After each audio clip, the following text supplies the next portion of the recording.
Tim era cel mai cunoscut din tot liceul Springville, nu numai pentru că era cel mai bun din echipa de fotbal, dar și fiindcă era un tânăr drăguț și optimist. Avea un suflet bun și oricând era gata să sară în ajutorul oricui avea nevoie și din acest motiv era iubit de toată lumea. Nimeni nu se mira că o avea ca prietenă pe Jessica, cea mai frumoasă fată din liceu și șefa echipei de majorete. Ea era o blondă superbă și avea deja contract cu o agenție de modeling, așa că toată lumea le prevedea un viitor luminos împreună. Din acest motiv, Luisa, colega lor de clasă, își mușca buzele când îi vedea cât sunt de fericiți, fără să spere nicio clipă că va atrage atenția fie și întreagăt lui Tim. Nici nu avea cu ce. Toți cunoscuții ei o considerau drept un șoi de șoricel de bibliotecă și uneori chiar și ea se considera doar o ființă ștearsă și lipsită de importanță. Nici măcar faptul că era cea mai bună din clasă la toate materiile nu o ajuta prea mult, ci poate doar ca să obțină calificativul de tocilară. Deși era o cerebrală, nu se putea împiedica totuși să viseze. Noapte după noapte îl visa în niște imagini neclare și mai degrabă romantice decât sentimentale. Viața își urma cursul, iar ea devenea tot mai insensibilă la suferințele ei ascunse. Se părea că Tim va ajunge un jucător la vreo echipă celebră, Jessica un model de succes, iar biata lui s-a va sfârși în vreun anonim laborator de cercetare.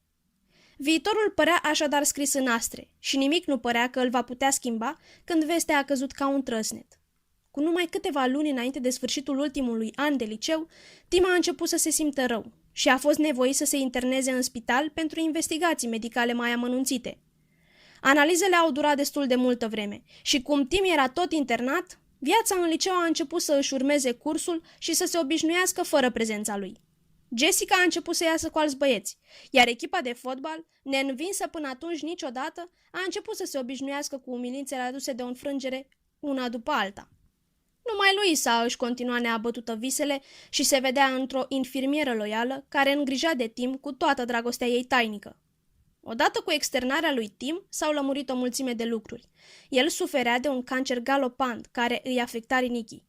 Rinichiul drept, care a fost afectat mai mult, a fost scos, dar nici cel stâng nu funcționa cu mult mai bine, așa că era nevoie urgent de un transplant. Veștile erau destul de rele și în această atmosferă de incertitudine a sosit vestea că Tim avea să vină la sfârșitul orelor de clasă ca să se întâlnească cu vechii lui colegi.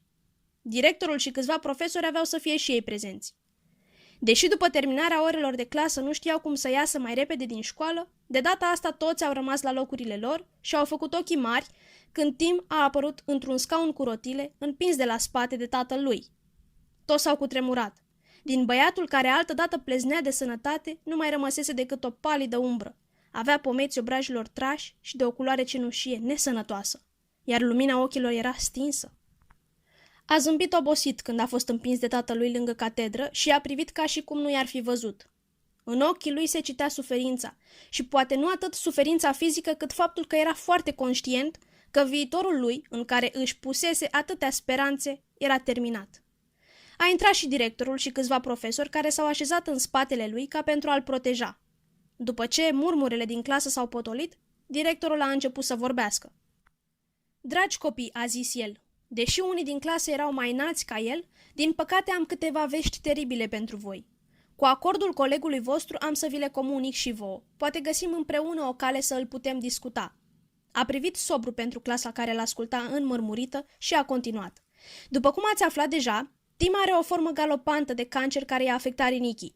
Rinichiul drept i-a fost deja extirpat, dar cum metastazele s-au întins și la cel stâng, în curând va trebui eliminat și el, deoarece chimioterapia se pare că nu a dat rezultatele scontate.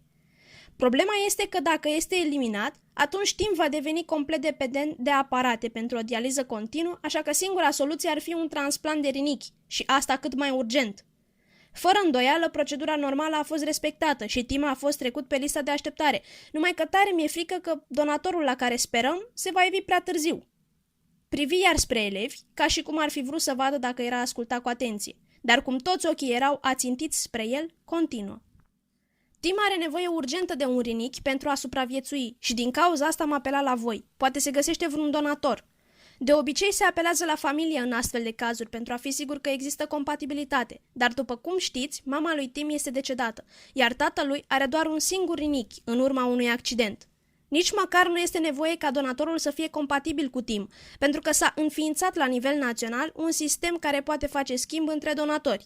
Adică Tim primește din lista de donatori un rinic compatibil cu al lui, iar rinichiul donatorului lui pleacă în baza de date, urmând să fie transplantat la cineva cu care este compatibil. Totul este să găsim cât mai repede un donator, își încheie directorul cuvântarea și se uită plin de speranță în sală. Tim ridică și el cu greutate capul și privi țintă spre Jessica. Un zâmbet timid se ivi pe fața lui cenușie. Un zâmbet timid, dar plin de speranțe. Și alți elevi din clasă au întors capul spre ea până când nu a mai putut suporta presiunea din jur și se ridică nervoasă în picioare. De ce vă uitați așa la mine? Doar știți că am semnat un contract cu 2 agenții de modeling și o casă de mode producătoare de costume de baie. Credeți că o să mă mai accepte cu o cicatrice inestetică lăsată de scoaterea unui rinichi? Cum nimeni nu spunea nimic, și-a luat cu zgomot geanta și a ieșit furtunos din clasă. În urma ei s-a lăsat o tăcere mormântală și capul lui Tim a căzut iar dezamăgit în piept. Cum nimeni nu spunea nimic, din ultima bancă s-a ridicat încet Luisa. Aș dori să donez eu rinichiul de care are nevoie Tim. Capul lui Tim s-a ridicat brusc și fața i s-a luminat plină de speranță. Prin minte i-au trecut momentele în care el se distra nepăsător cu Jessica și cum de undeva dintr-un colț întunecat, Luisa îl privea plină de speranță. Bucuroși că totul s-a rezolvat cu bine, toți s-au îndreptat spre ieșire. În sala de clasă a rămas numai Tim, tatăl lui și Luisa. Când a văzut că Luisa se apropie de Tim, tatăl lui s-a retras câțiva pași ca ei să poată vorbi în voie. Îți mulțumesc, a spus Tim când Luisa a ajuns destul de aproape. Dar, sincer să fiu, chiar nu mă așteptam.